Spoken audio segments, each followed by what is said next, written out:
Hello everyone, অসীমার কিচেনে আপনাদের সকলকে স্বাগত। আজকে নিয়ে এসেছি আমার নতুন রান্না ফুলকপির কোরমা, যেটা একদম নিরামিষ পদ্ধতিতে আমি করেছি। এর জন্য নিয়ে নিয়েছি মাঝারি সাইজের দেড়খানা ফুলকপির টুকরোগুলোকে বড় বড় করে কেটে আমি বোটার দিকটা একটু মাঝ বরাবর কেটে নিলাম। আর এখানে মশলা বানানোর জন্য নিয়ে নিলাম কাজু বাদাম 50 গ্রাম আর 2 চামচ সাদা তেল। অন্যদিকে দুটো টমেটো, সেটাকেও ভালো করে আমি মাঝ বরাবর টমেটোগুলোকে কেটে নিলাম, কারণ এটার একটা মিহি পেস্ট তৈরি করব তার জন্য। এরপর একটা মিক্সার জারে টমেটোগুলো দিয়ে আর তার মধ্যে দিয়ে দিলাম দুটো কাঁচা লঙ্কা। এটাকে একটা মিহি পেস্ট তৈরি করে নিলাম। অন্যদিকে একটা কড়াইয়ের মধ্যে জল দিয়ে সেই জলটা গরম হলে তার মধ্যে দিয়ে দিলাম 1 চামচ নুন আর 1/2 চামচ হলুদ আর নুনটাকে জলের মধ্যে ভালো করে মিশিয়ে দিলাম।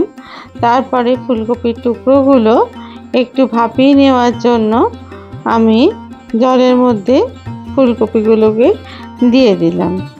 তারপরে একটু নাড়াচাড়া করে আমি একটা ঢাকনা দিয়ে দিলাম মিনিট 5-এর জন্য। মিনিট 5 পরে ফুলকপিগুলোকে আবার উল্টে পাল্টে নিলাম। তারপরে আরও মিনিট 5 মতো একটু ফুটিয়ে নিলাম। এই হলুদ আর নুন জলে ফুলকপিটাকে একটু ভাপিয়ে নিলে ফুলকপির মধ্যে যদি কোনো পোকা থেকে থাকে সেটা কিন্তু বেরিয়ে যায়। আর ফুলকপি রান্না করার সময় তেলটাও তাতে কম লাগে, কারণ ফুলকপি ভাজতে যথেষ্টই তেলের প্রয়োজন হয়।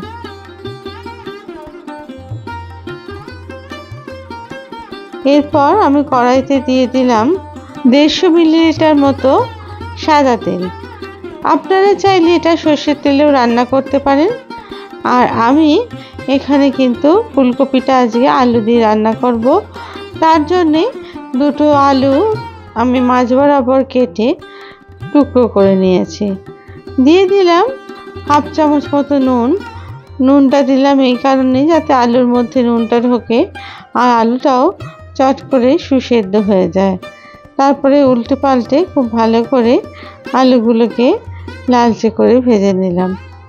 আর সেদ্ধ হওয়ার জন্য মিনিট 5 আমি কিন্তু একটু ঢাকনাটা দিয়ে দিয়েছিলাম। দেখুন রঙটা এরকম লালচে রং হলে বুঝতে হবে যে আলুগুলো অনেকটা সেদ্ধ হয়ে গেছে আর আলুগুলো ভাজা হয়ে গেছে। এরপর একটা প্লেটে এগুলোকে তুলে নিতে হবে। অন্যদিকে যে ফুলকপিগুলো আমি ভাপিয়ে রেখেছিলাম সেই ফুলকপিগুলো দিয়ে দিলাম এবার কড়াইয়ের মধ্যে, কারণ ফুলকপিগুলোকে এবার খুব ভালো করে কিন্তু ভেজে নিতে হবে। আমি আর কোনো তেল কিন্তু দিইনি, ওই তেলের মধ্যেই আমি ফুলকপিগুলোকে ভালো করে ভেজে নিলাম। এই সময় গ্যাসের আঁচ মিডিয়াম টু হাই রাখবেন। আর খানিকটা লালচে রং ধরলে তারপরে আস্তে আস্তে ফুলকপির টুকরোগুলোকেও কিন্তু তুলে নিতে হবে অন্য প্লেটে। ফুলকপিগুলো কড়াই থেকে তুলে নিয়ে তারপরে কড়াইয়ের মধ্যে আমি দিয়ে দিলাম 3 চামচ মতো সাদা তেল। তারপরে আর দিয়ে দিলাম 2 চামচ মতো ঘি। এই ঘিয়ের মধ্যে কিন্তু এবার রান্নাটা করতে হবে। এর মধ্যে ফোড়ন দিয়ে দিলাম 1 চামচ গোলমরিচ, 2টো শুকনো লঙ্কা, 2টো দারচিনি, 4-5টা এলাচ আর 4টে মতো ছোট সাইজের তেজপাতা। এবার ফোড়নের অংশটা খুব ভালো করে কিন্তু ভেজে নিতে হবে। তারপরে তেলের মধ্যে দিয়ে দিলাম আমি 1 চামচ মতো আদা বাটা দেওয়ার পরে আমি দিয়ে দিলাম এরপরে যে টমেটো আর কাঁচা লঙ্কা পেস্ট করে রেখেছিলাম সেই পেস্টটাকে ভালো করে নাড়াচাড়া করে ভেজে নিয়ে তারপরে যখন মশলা থেকে তেল ছাড়তে শুরু করবে সেই সময় দিয়ে দিলাম এর মধ্যে 1 চামচ মতো কাশ্মীরি লাল লঙ্কার গুঁড়ো। তারপরে সমস্ত মশলাটাকে খুব ভালো করে ভেজে নিলাম। এর মধ্যে দিয়ে দিলাম 1 চামচ মতো ব্রাউন সুগার। আর আমি এর মধ্যে কিন্তু জিরে বা ধনের কোনো গুঁড়ো ব্যবহার করিনি। এর মধ্যে এবার দিয়ে দিলাম তিল আর যে কাজু বাদামের পেস্টটা তৈরি করে নিয়েছিলাম সেই পেস্টটাকে। তারপরে খুব ভালো করে মশলাটাকে কষিয়ে নিলাম। এই মশলাটা ততক্ষণ পর্যন্ত কষাতে হবে যতক্ষণ এর থেকে তেল ছেড়ে না আসছে। দেখুন আস্তে আস্তে পাশ থেকে তেল ছেড়ে আসছে। এই সময় গ্যাসের আঁচটাকে কমিয়ে দিয়ে এর মধ্যে দিয়ে দিলাম 1 চামচ মতো টক দই। টক দই দিয়ে খুব ভালো করে মশলার সাথে মিশিয়ে নিতে হবে।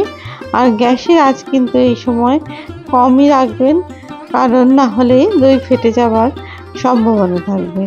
দিয়ে দিলাম ভেজে রাখা আলুগুলো আর দিয়ে দিলাম 1 চামচ মতো নুন। সমস্ত নুন আর আলুগুলোকে মিশিয়ে মশলার সাথে ভালো করে ভাজতে থাকলাম। এরপর ফুলকপি যে ভেজে রেখেছিলাম সেই টুকরোগুলো কিন্তু এর মধ্যে এবার দিয়ে দিলাম। দিয়ে ভালো করে কিন্তু আমি সমস্ত সবজি আর মশলা কষাতে থাকলাম বেশ খানিকক্ষণের জন্য। এটা কিন্তু এই সময় আঁচটাকে মিডিয়ামে রাখবেন। তারপরে একটা ঢাকনা দিয়ে দিলাম মিনিট 5-এর জন্য। মিনিট 5 পরে ঢাকনা খুলে আমি আবার এই কপি আর আলুগুলোকে খুব ভালো করে কষাতে থাকলাম, কারণ এই কষানোটা যত ভালো হবে ততই ফুলকপির কিন্তু টেস্ট ভালো হবে। আর এই কষানোর সময় আঁচটা মিডিয়াম রাখবেন আর অনবরত এটা নাড়াচাড়া করবেন, না হলে কিন্তু তলায় ধরে যাবার সম্ভাবনা থাকবে। যেহেতু কাজু বাদাম আছে তাই সেদিকটা কিন্তু অবশ্যই খেয়াল রাখতে হবে। মশলা কষাতে কষাতে যখন পাশ থেকে তেল ছাড়তে শুরু করবে তখন বুঝতে হবে যে ফুলকপি আর মশলা কিন্তু ভাজা হয়ে গেছে।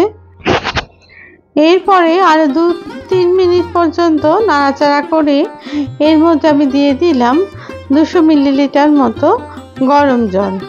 এই গরম জল কিন্তু অবশ্যই ব্যবহার করবেন, তাহলে ফুলকপির কোরমার টেস্ট কিন্তু একদম পরিবর্তন হবে না। এরপর এর মধ্যে আমি দিয়ে দিলাম 4 চামচ মতো দুধের মধ্যে আমি কিছুটা এলাচ ভিজিয়ে রেখেছিলাম, সেই দুধটুকু দিয়ে দিলাম। দিয়ে একটা ঢাকনা দিয়ে দিলাম মিনিট 5-এর জন্য। এরপর ঢাকনা খুলে মিনিট 5 বাদে আমি এর মধ্যে দিয়ে দিলাম গোলাপ জল। জল দেওয়ার পরে এর মধ্যে সবশেষে দিয়ে দিলাম 1/2 চামচ মতো গরম মশলা আর 1 চামচ ঘি। এরপরে খুব ভালো করে নাড়াচাড়া করে দিলাম, কারণ গোলাপ জল আর ঘি আর গরম মশলা ফুলকপির মধ্যে খুব ভালো করে যেন মিশে যায়। এরপর আবার ঢাকনা দিয়ে দিলাম মিনিট 5-এর জন্য। মিনিট 5 পরেই ঢাকনা খুলে আমি এর মধ্যে দিয়ে দিলাম গ্রেট করে খানিকটা জায়ফল। এখানে আমি 1/2 চামচ মতো জায়ফলের গুঁড়ো ব্যবহার করলাম। আর এই জায়ফলের গুঁড়ো দিলে এই ফুলকপির কোরমার টেস্টটা কিন্তু অসাধারণ লাগে। এরপর আমি নাড়াচাড়া করে গ্যাসটা কিন্তু বন্ধ করে দিলাম। তারপরে একটা বাটিতে এই ফুলকপির কোরমা পরিবেশন করলাম। এই কোরমা আপনারা রুটি অথবা পরোটা অথবা পোলাওয়ের সাথেও কিন্তু পরিবেশন করতে পারেন। অসাধারণ লাগে খেতে এই কোরমা। আপনাদের যদি এই রেসিপি ভালো লেগে থাকে তাহলে প্লিজ লাইক, শেয়ার আর কমেন্টস করতে ভুলবেন না। আর আপনারা যদি আমার চ্যানেলের নতুন বন্ধু হয়ে থাকেন তাহলে প্লিজ চ্যানেলটিকে সাবস্ক্রাইব করবার অনুরোধ রইল। পাশে থাকা বেল আইকনটিকে প্লিজ প্রেস করে দেবেন, যাতে করে নতুন রেসিপি দিলে সহজেই তা আপনাদের কাছে পৌঁছে যায়। আপনারা সবাই ভালো থাকবেন। ধন্যবাদ।